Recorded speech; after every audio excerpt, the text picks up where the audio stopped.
had shut the door, so I'm going to get this party rolling. Welcome, everybody. I'll introduce myself. I'm Alison Mullins. Obviously, you signed up for this course, so you want to know a little bit about closing sales, which is super awesome. I started a company last. Oh, is it going to work? It was working. Oh, it's backwards. Okay. I started a company last year called Rep Methods. I have been in sales for a little over 20 plus years. I mean, if you count when I started at 16 years old, just to qualify myself for you guys, my first sales job was telemarketing. And I did a lot of cold outbound calls, basically keeping score on a board. Had no idea what I was doing, but it was definitely my first exposure to selling. And at the same time, years later, after some time in New York City, I actually was a personal shopper for quite a while. So working in retail and customizing, calling customers, making sure to eyeball products that were for them and get them back in the store was a big project for me. So building leads and creating them, I had no idea what this experience was going to bring for me. And since then, I have been in wholesale, purchasing, and sales for the last almost 15 years in some way or fashion, mostly in the stone industry. That being said, I've had the pleasure of working in mostly East Coast markets and Southeastern United States markets from Montreal to Miami. So lots of experience with different environments, if you will. And I do love my Canadians. Yay! Do a lot of volunteering. So, I already asked a few of you where you're from. This is a part where I like to gauge who's in the audience today. So, how many of you are stone fabricators? Okay, great. How many of you are flooring installers? Installers, any kind of installers, okay? How many of you have a showroom and are in retail? Whoa, okay, we have a lot of B2C here. And then how many of you are in wholesale? Anybody in wholesale here? I got, okay, a few people in wholesale. Perfect. So that helps me because it helps me cater my conversation. With my company, one thing that I do is I really separate the conversation from B2B to B2C. There's a lot of overlap in selling, but at the same time, the psychology of the consumer is very, very important, especially when you're dealing with B2C, business to consumer. So these are the topics that we're going to talk about today. I want you to think for a minute about the word finessing, right? This is not one of my normal programs that you could buy online. This is something that I custom built for this audience, for the show, based on what the speaker engager, Paul Trainer, wanted us to talk about. When you think about that word finessing for a minute, because closing sales is a lot more than just that final engagement with a customer. It actually is an entire process. Now, I do believe that people would declare me a business development expert with all the years in the markets that I've had to serve for various companies. People also consider me to be a natural stone surfaces, engineered stone expert. And with that being said, we're going to talk a little bit about what your expertise are and covering your UVP. We have to get back to the basics a little bit because to close a sale, you have to do a lot more than just in that moment with the customer. So the first thing I want to talk about today is correspondence. This gets a lot of people. And the bottom line here is about organization. I teach a lot of organization in my online programs because 9 times out of 10, we're all busy, right? Are you busy? You busy? Do we forget to follow up with people? So I have a whole section on follow-up a little bit later, but I want to talk to you a little bit about when and how are you managing your correspondence with customers? Does anybody have a timeline for response? Yeah. Okay, a few people in here too, so not everybody. That's good. We can all learn from each other here. One of the things that is like sort of a golden rule for me is I really don't want an email to go definitely not more than 48 hours without a response, but I believe that it should try to be responded within 24 hours. Phone calls should be answered within the same day, if at all possible. And if you can't respond, there's now texting and all of these other communication ways to let a customer know that you're going to get back with them. So if you can't actually answer the email, if you can't respond to the voicemail, if you can't respond to the phone call and actually give an answer, one of the important things for anybody who hasn't done this before is just give a nudge, letting the customer know that you will be getting back to them so they don't feel lost. Because that comfortability that you build with the client and letting them know that you're on it, you may not have an answer today, is going to actually keep them engaged with you for the life of the sale, potentially. We're going to talk a little bit about follow-up and emails and things like that, but what I'd love to hear from you, does anybody use an answering service? Yeah, this is sort of, in the world that we live in today with technology, it's surprisingly easy to get someone to help field your phone calls. Even if you're a solopreneur like myself, there are chatbots available to install on your websites so that the moment somebody is clicking through your website, you don't want to lose that lead. You want to be able to capture that. So I encourage you to talk to your webmasters about how do you get that capturing moment of getting that information from the moment somebody enters your world, whether it's an answering service to field phone calls for you. If you're an installer, you're busy. You're installing things. If you've got a client calling and you miss that call, you've missed an opportunity to build on that lead. Answering services don't typically cost a lot of money, and it's usually a monthly fee. It's not an extraordinary expense for your business, but at the end of the day, you can actually take the time to see who contacted your business, and it allows you to work freely, doing what you're doing throughout the day without worrying about missing those calls. What about the interactions with your customer? Do you answer the phone while you're on the job? If you have an answering service, you don't have to. But, if you do, you might be distracted.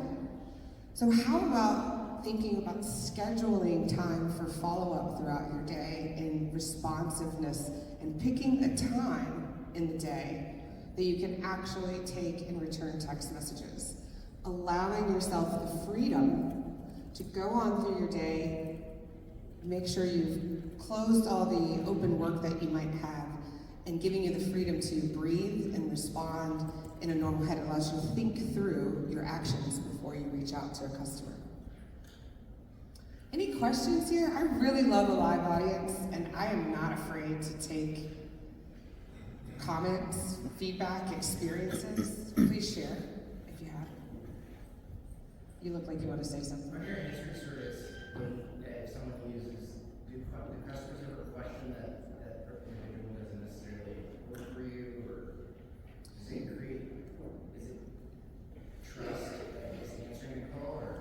I think you have to honestly think about the exclusivity factor. The fact that you have someone answering the phone for you and building that rapport and letting the customer know immediately that you're going to get back to them at such and such part of the day, there might be a slight off-putting, like, oh, well, I'm not reaching John directly. I don't know your name, but I'm going to call you John. Okay, John didn't answer the phone for me, but I know he's going to call me back today. And I think it's really important that you review those scripts and how you want your customers to be spoken to and handled with that answering service. It's a good question. Anybody else? So you tailor what the script is when you work with that service, and they're Check with each service individually, but absolutely. I think if you, and we'll talk about UVP in a minute and scripts and things like that, there should be 1 or 2 bullet points that you want that person to say, and they will cover it. Of course, taking the name and number is the most important thing, right? Okay, I'm going to move on to the next one. Now let's talk about that brand and UVP. Because again, closing a sale isn't just about the interaction in the moment. It's how you appear to your customer. Does anybody have a UVP? Does anybody know what I'm talking about? Oh, great. That's exciting. UVP means unique value proposition. Unique value proposition. What does that mean? Anybody? Go. It's like a value statement. It's what differentiates you from the next guy. Everybody's got a competitor. Everybody's got somebody that they're up against. Hopefully you're friendly with those people. Hopefully you know that competition. But if you guys happen to know what separates you from the next guy, whether it's I install within 1 week, or 3 days, or we have the fastest turnaround, or we have the lowest in stock inventory. Having a list of what your unique value propositions are one thing that's going to help you close that sale. Because if you don't know what separates you from the competition, how can you expect to convince somebody to go with your services in the moment at that time? So, now that I've explained what maybe UVP, that's more of a marketing term. Does anybody have like a 30-second statement that separates you from your competition? You want to tell it to the audience? Oh, you guys, it's early in the morning, I get it, but come on, stay with me. Go. Our company, we offer a no surprise warranty, so the price we bid in the house, if we miss prep, underlayment, whatever it might be, we stick to the price. That's great. You're gonna hold that customer. So we're gonna get to that too when we talk about the script, and I want you to keep that fresh and in mind. Because that's what you're going to use to set yourself apart in both closing and rebuttals and refusals. So I'm setting yourself up for the close when you think about your brand and your UVP. But something else about brand, your appearance. Now my favorite color to wear is all black because I'm a platinum blonde and it typically sets me apart. How many of you have logoed apparel? Okay, that's great. How many of you have logoed vehicles? Okay, great. If you don't, sticking a magnet with your brand's logo onto your vehicle, wearing logoed apparel when you're interacting with a customer, even if you're in a showroom, have you established potentially what a uniform is for your salespeople? Okay, great. I've got some people who are on board with this. I'm not teaching you anything. You guys are the smartest people in the room. That's great. Establishing a particular look that fits your brand and your UVP also builds confidence in any customer walking in your doors. Okay? Now, when I was a personal shopper, it's really simple in retail and in fashion, right? The owner of the store, she wanted us to wear her clothes, and she would offer us a discount so that we could have the accessories, have the scarves. But obviously, like, we're literally walking salespeople. And with having that look, overall, that makes your brand feel complete. To be honest, it just makes your company look more established, and it's enticing to the consumer. So at this point, we are building in opportunity to help you close sales from the psychology side of who you're dealing with that's actually buying from you. When they look at you in your complete package, when they can see that your brand is everywhere and your motto or your logo or your tagline is showcasing, at that point, you're building confidence without even knowing it to the consumer. Any questions here? Moving on. Okay. Now, this is one of my happiest subjects. Again, with a fashion background, I know I am an expert in stone, you guys. Been in the stone industry a long time. But my background, my degree was in fashion merchandising. And believe it or not, this is one of the touch points that when I work with clients for B2B or B2C, this is how we close sales. It is through merchandising, and it's the most underutilized aspect for any retailer and wholesaler that I've ever worked with. And I mean that emphatically. What is merchandising? Well, it's not just about sorting through what you got. Okay, clicker, maybe not stand so far away. Okay. Whether you're retail or outside sales, merchandising products for a visual perspective, but also to build orders. Let's think about building the sale, closing the sale. What does that mean? That means the placement of items in your showroom should be tailored towards the complete sale. So that means if you sell flooring, if you happen to sell sinks, if you happen to sell fixtures, if you happen to sell tile, creating vignettes that showcase all of the products that your clients would choose in one area within your showroom is the easiest way for you guys to build the vision. We want to be easy. Everything about the products within your showrooms, and I did see that most of you guys are B2C. So you've got retail showrooms, you've got places where you've got salespeople behind a desk. They may not even know all the details about the products. So it's up to sales managers, product experts, utilize your reps for different brands, knowing the types of products that are going to be working together. What do you want to sell? Is it cleaners?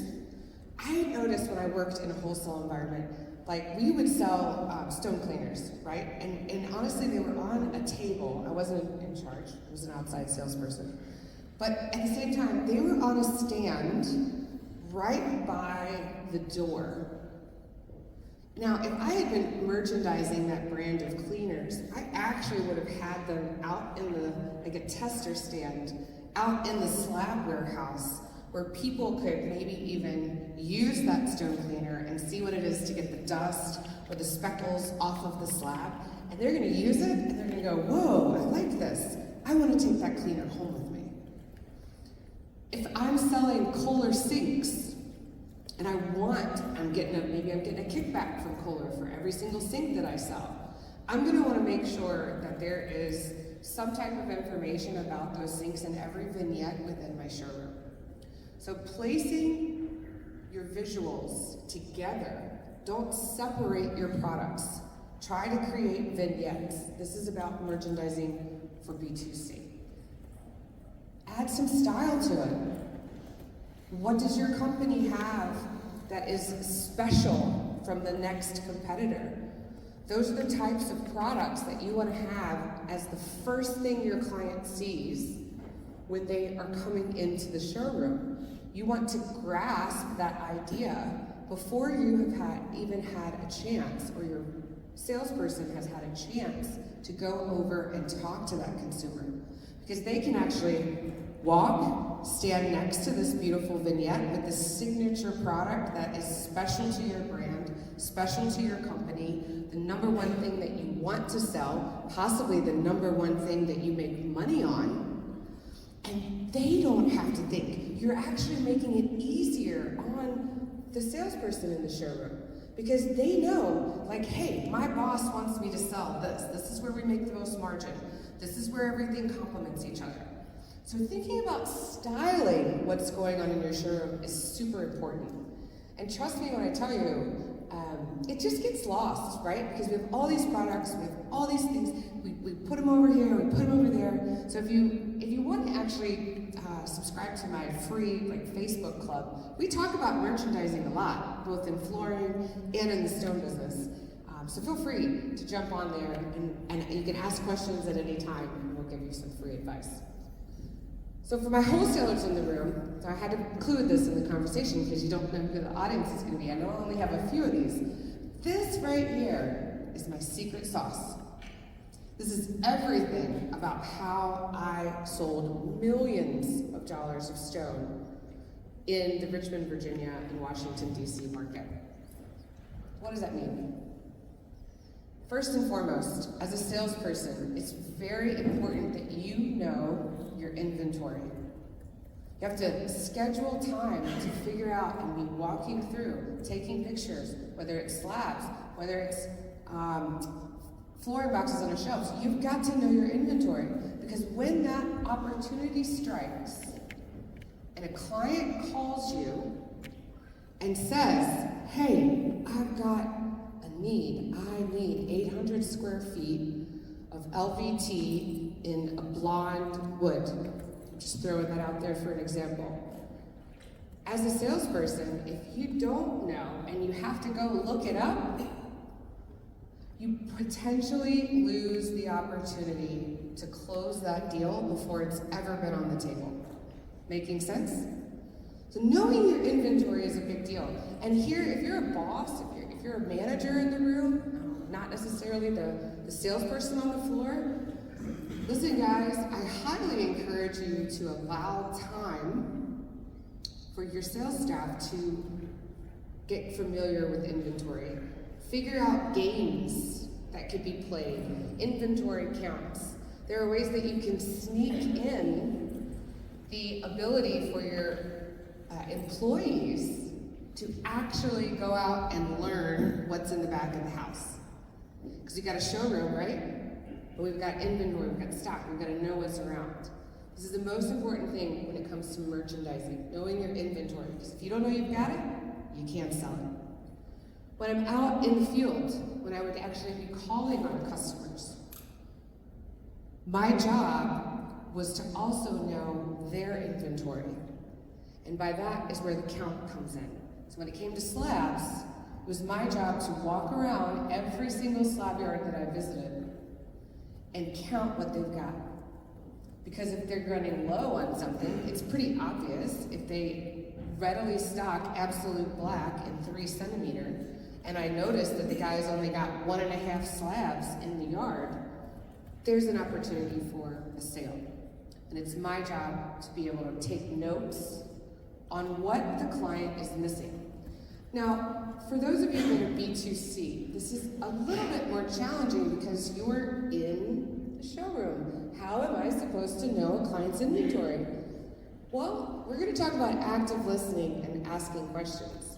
And this process of knowing your inventory, counting what your customer needs, and processing that need also applies to the person in the showroom. By asking questions, figuring out what is the actual sale that I need to make. We have to dive through in that conversation. And then of course, making offers is the biggest deal. And finally, following up, because if you don't follow up, it's gonna get lost. We'll talk about that a little bit more. Any questions on merchandising? This is an interesting topic that a lot of sales teachers don't talk about. So I find that it sets me apart. Have I confused the shit out of you? Okay, good. All right, we're gonna move on. We're gonna talk about sales pitching. Oops. Maybe. There it is. So I'll talk a little bit about my book later, but I do have a book, and I go through details about how to build a sales pitch.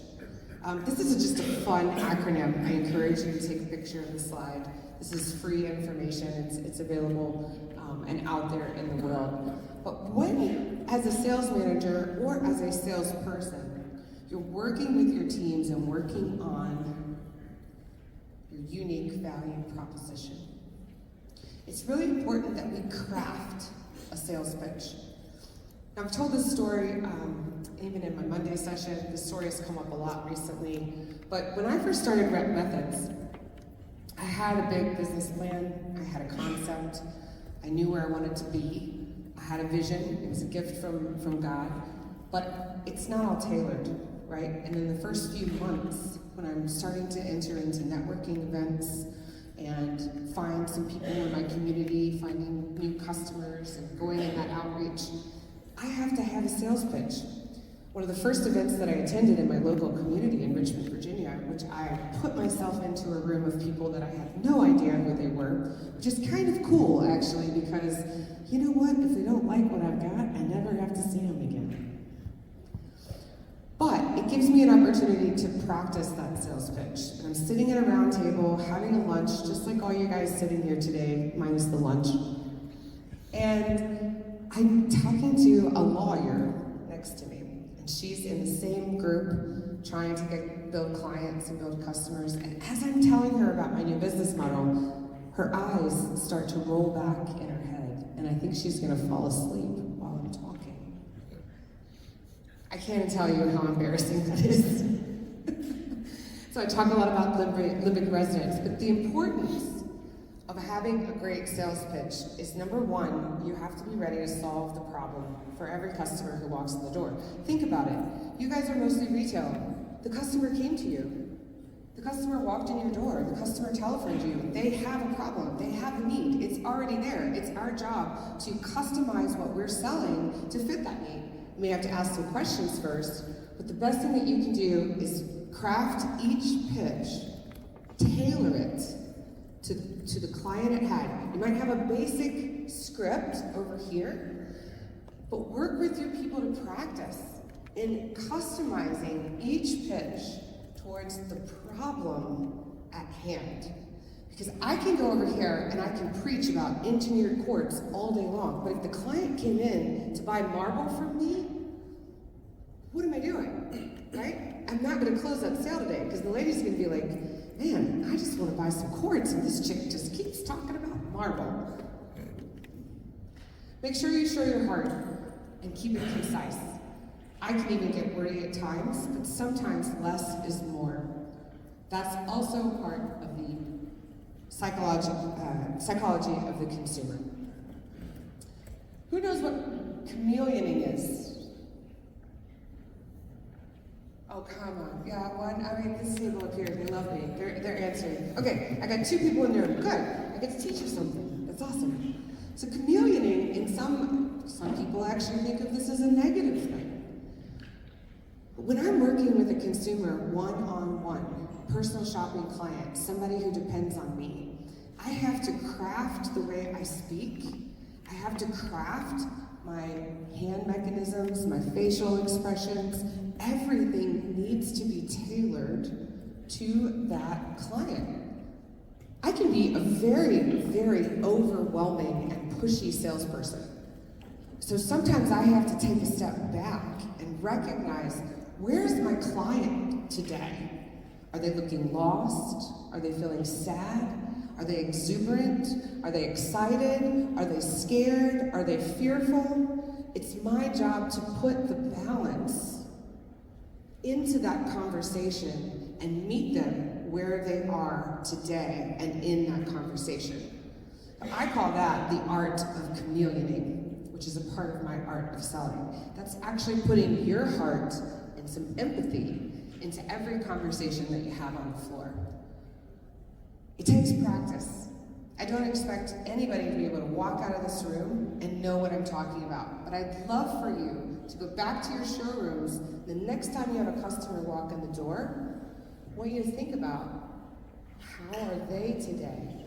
What are they like today? What's their emotions today? Where are they feeling? Because it's my job to settle that fear, to solve a problem, to customize my pitch, to tailor my game to them. It's not about me anymore. It's about closing the sale. Any questions on sales pitching? Good. Okay, this brings us to the active listening. I get asked to talk about this a lot with clients. It's a common thread that comes up in every request I get to do a seminar. Because people forget to listen. It's just like what I talked about with my quartz conversation. If I'm ready to go sell Kohler sinks, right? If I'm ready to go sell this brand new LVT because I think it's cool, but I'm not actually listening to that client and what they're looking for, and I also have to listen for what they're not telling me. Does anybody know what I'm talking about? I see some head nods, which is good. What's your experience with listening for what they're not telling you? So there's a lot of times people will come in for certain things that we don't offer, but they're tangentially related to it. So it's offering them the information that can help them out and also leading it back into, hey, we helped you out, if you need something later, we're here for you. That's awesome. I love that. I actually talked about that on Tuesday in the Women's Leadership Conference, because that, my friend, is building relationships.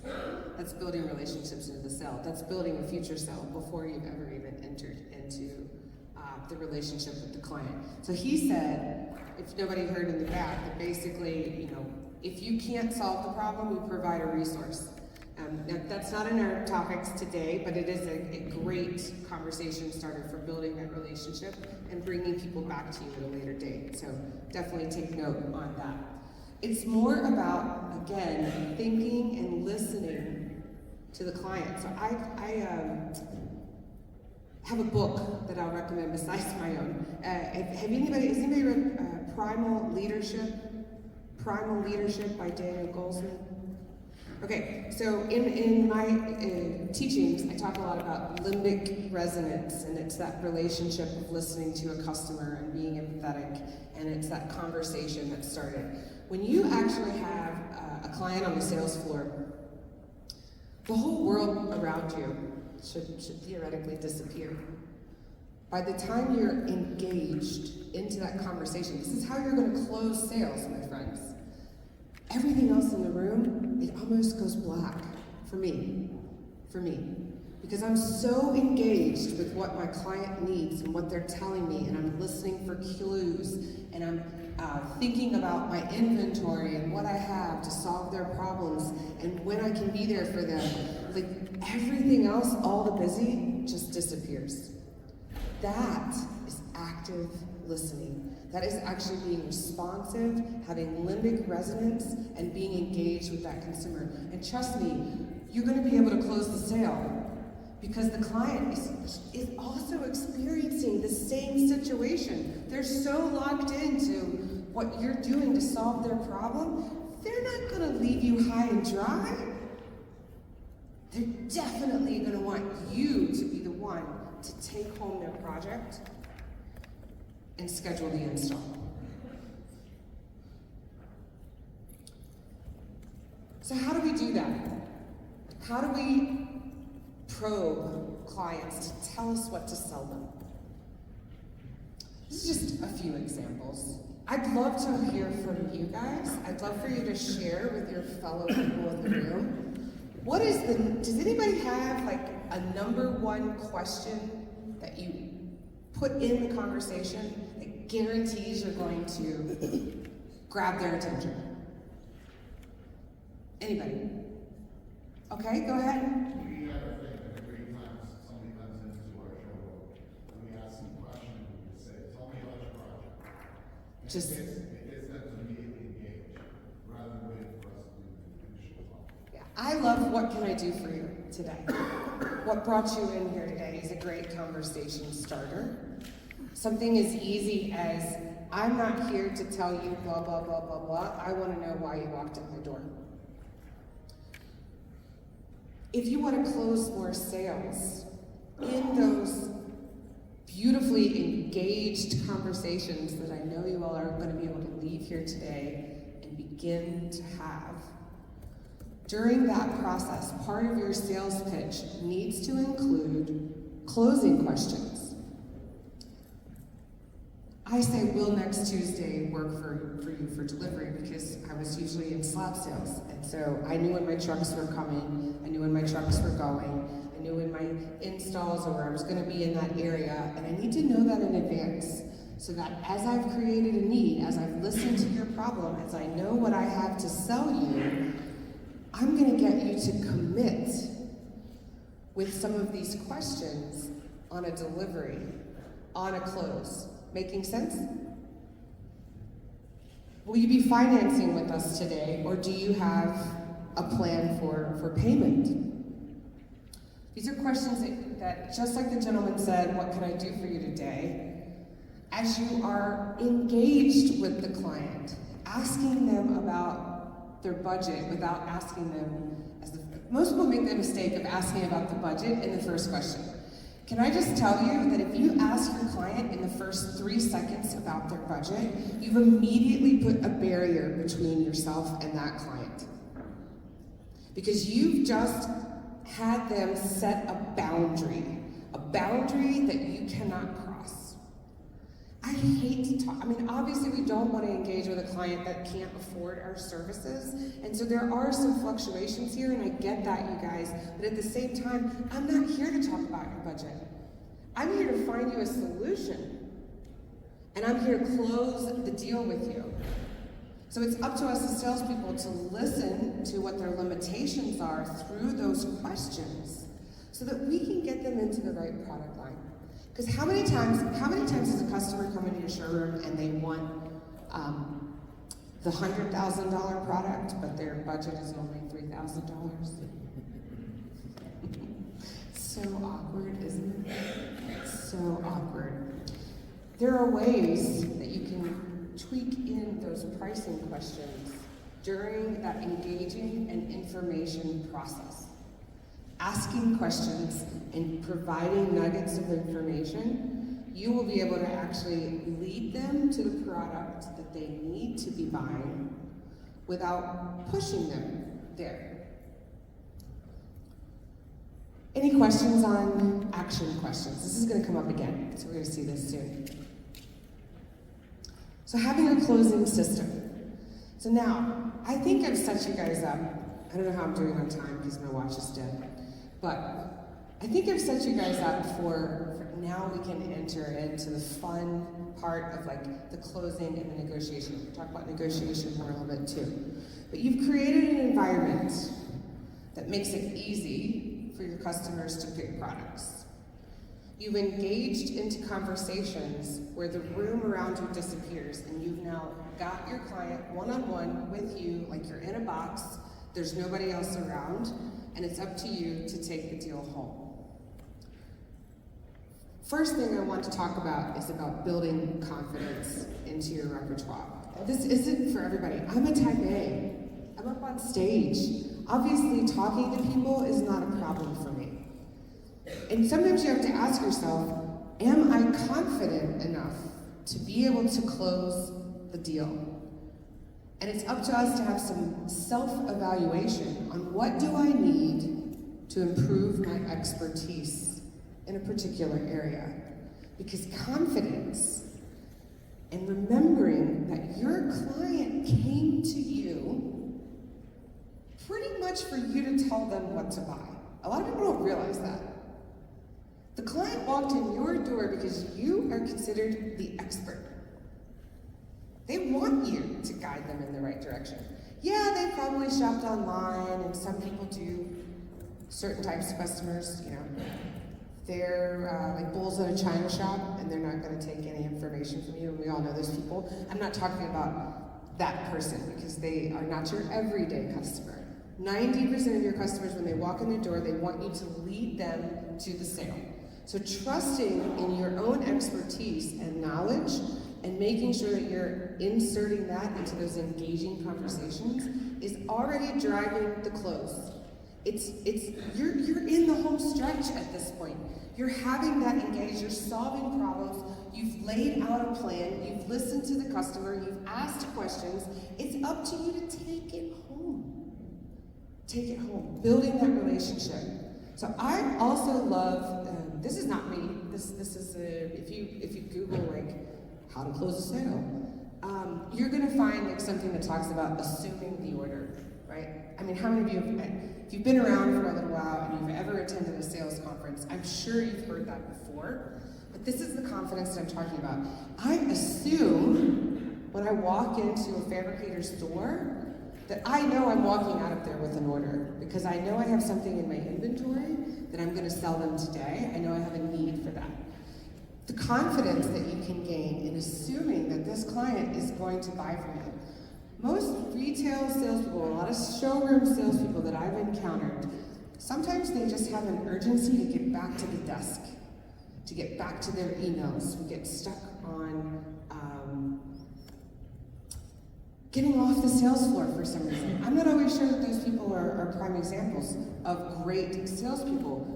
One of the things that needs to change is they have got to assume that they're going to be writing that ticket from the moment the client walks in the door. So the tools that need to be made available by your company to make that easy also need to be organized, which is not the salesperson's fault.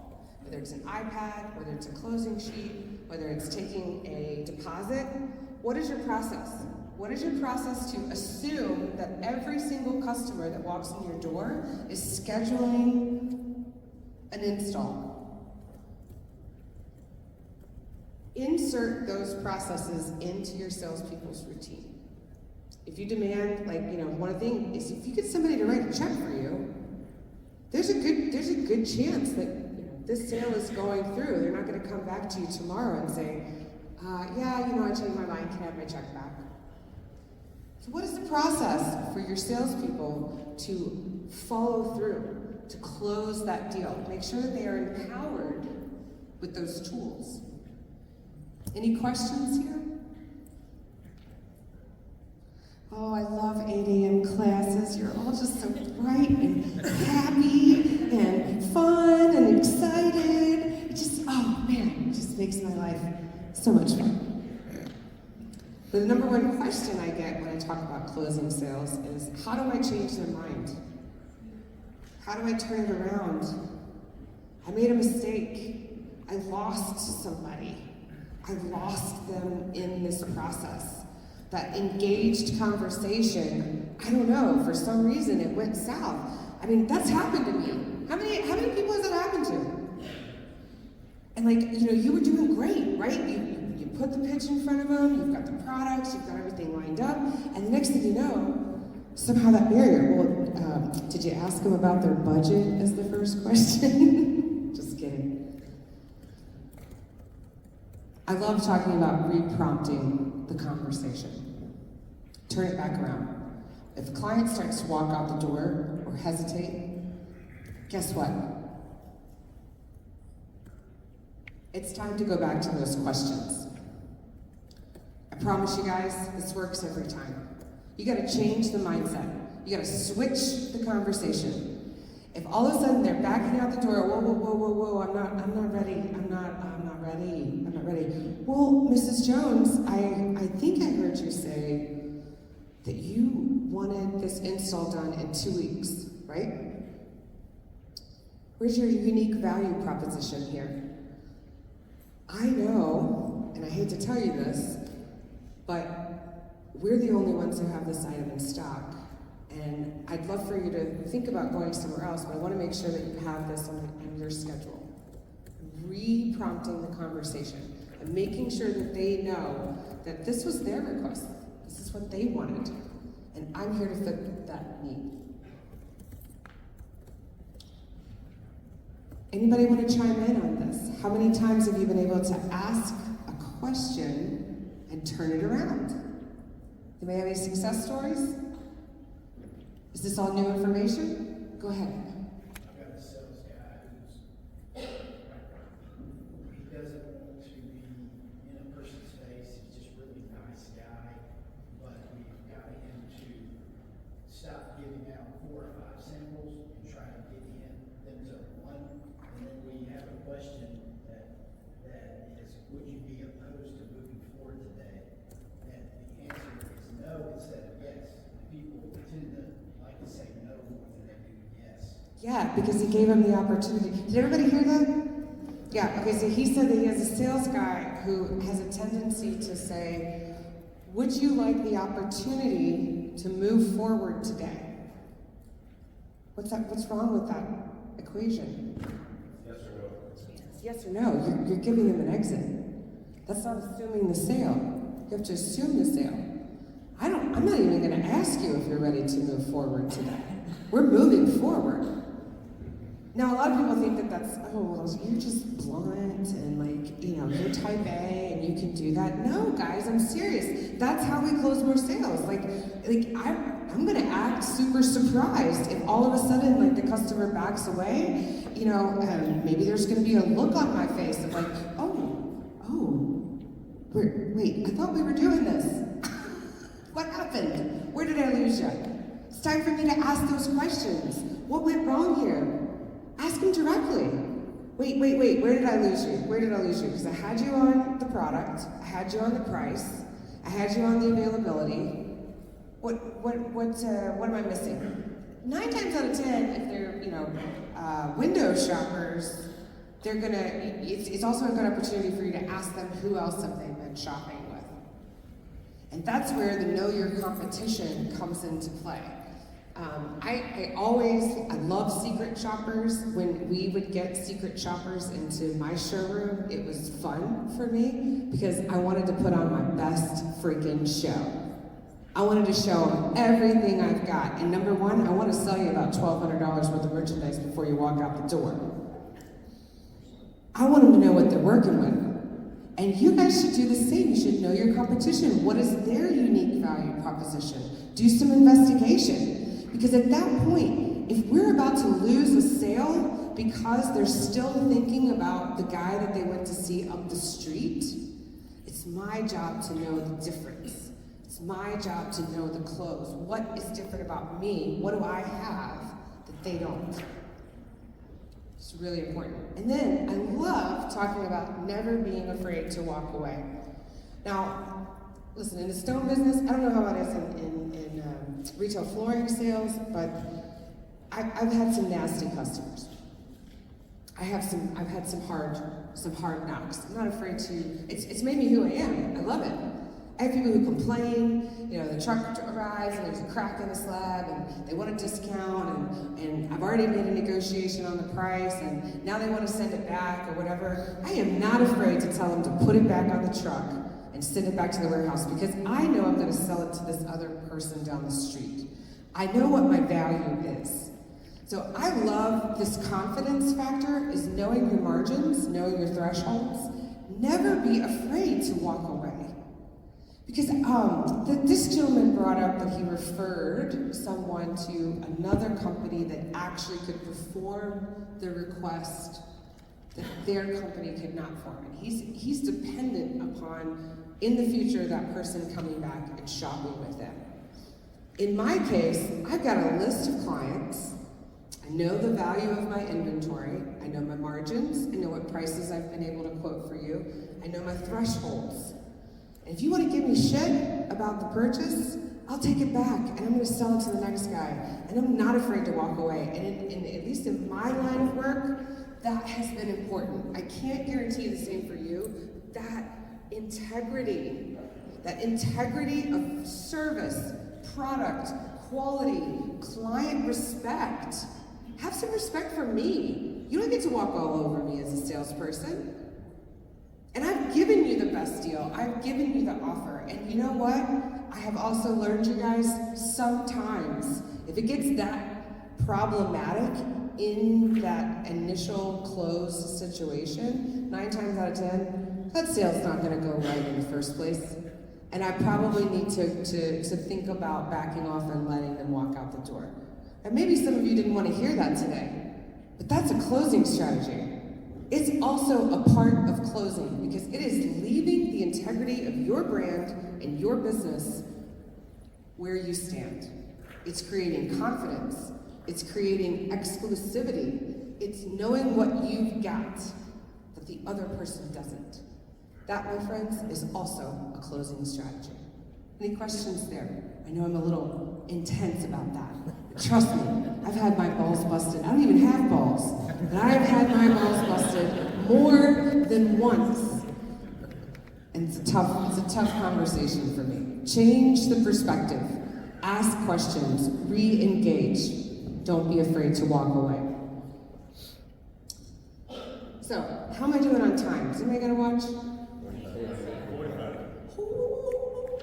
Mom is right on time. But we do have a minute for some discussion and questions. Would anybody like to come up and share? Have I taught you anything today? I love feedback. Speak up. Oh man, it's so quiet. Oh, I got somebody over here. I got 2 questions. Oh, let me get this lady in the front. I'll be right with you, sir. What questions do you ask? You're talking about when people have concerns about budgets and you're trying to, gauge where they're at. What are some good questions to kind of ask without being blunt and ask exactly what their budget is? Yeah, so if you've learned your inventory and you know your margin thresholds, if you've got an idea of the values, and again with the merchandising, perhaps you've got vignettes built on budget. It's a great concept with merchandising. You know, you have your level A, B, C, D customers, and you're showcasing what is there. You ask those customers quietly, you know, in saying like, well, listen, I know that your home is, you know, can you ask about home value?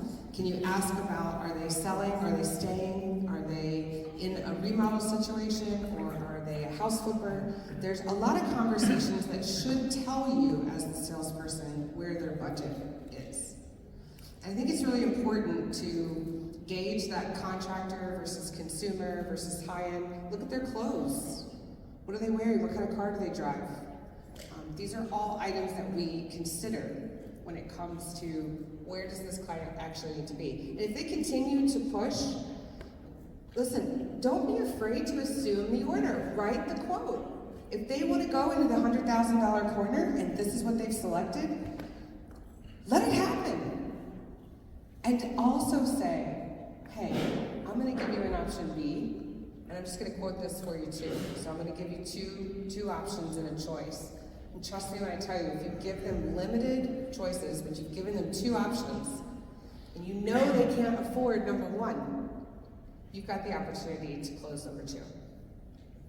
In the back. So we do a lot with our digital marketing, our online leads, and those tend to be our least successful conversions. A lot of times we get online lead, and we have estimators and salespeople, so there's 2 for a customer. So when we go out and a lot of times when we get the online leads, we'll go out and do measurements and take off some things like that, and then when we're presenting the quotes, sending them over, a lot of times we obviously don't put a product with it, but it's hard for us to get that person then to come into the showroom, pick out products. It's like it's a lot more dead for us. Sure. When it's online, getting that customer from their home into the showroom to actually get in and start looking at products and letting us go through that sales process. Is there a way that you know of that would be more beneficial to help with reaching those? So it sounds like people are utilizing your online system / quoting turnaround for price shopping. Am I summarizing that correctly? But they're not actually coming in the door and selecting? We're actually not even giving them full quotes, so we wouldn't even know, that it is a price thing, but we just find that a lot of those people are just after we go out there, get the initial measurements, kind of give them a preliminary quote. It's a lot of goes from there. So what I hear from you is it's a communication issue. I'm not 100%, but my gut is telling me that there's no personalization happening between those online inquiries and maybe an initial quote or an invitation to come into the store. Are your people actually picking up the phone and verbally connecting with this client? Yes. And when they verbally pick up the phone and connect with the client, They are required to call or to try to build that first connection before we come out and measure. And then afterwards with our follow-up, when we send the quote, we follow up with the call. follow up with a call too. Are there prompting questions that would lead them to come in and make those selections? Maybe not. Is the script... Not as well as they could be. So in that personalization on that phone call, I think it would be very beneficial for you to work into the script some enticing opportunities. And maybe it's a good idea to convince them to, or throw in a percentage. We'll give you 10% off if I can get you to come in and make your selections today. You've got to figure out a way to drive that customer to come in and make it. And a lot of that is either through questions or personalization towards their selections. Hope that helps. I think I'm out of time. Yep. Thank you. Thank you.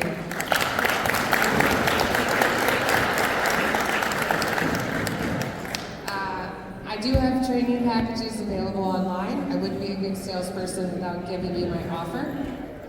And I do have a book. I'm at booth number 4733. You guys write that down. I'm at Grassi Pietri, booth number 4733. If you'd like to purchase a book at the show, I'd love to see you today. Thank you so much.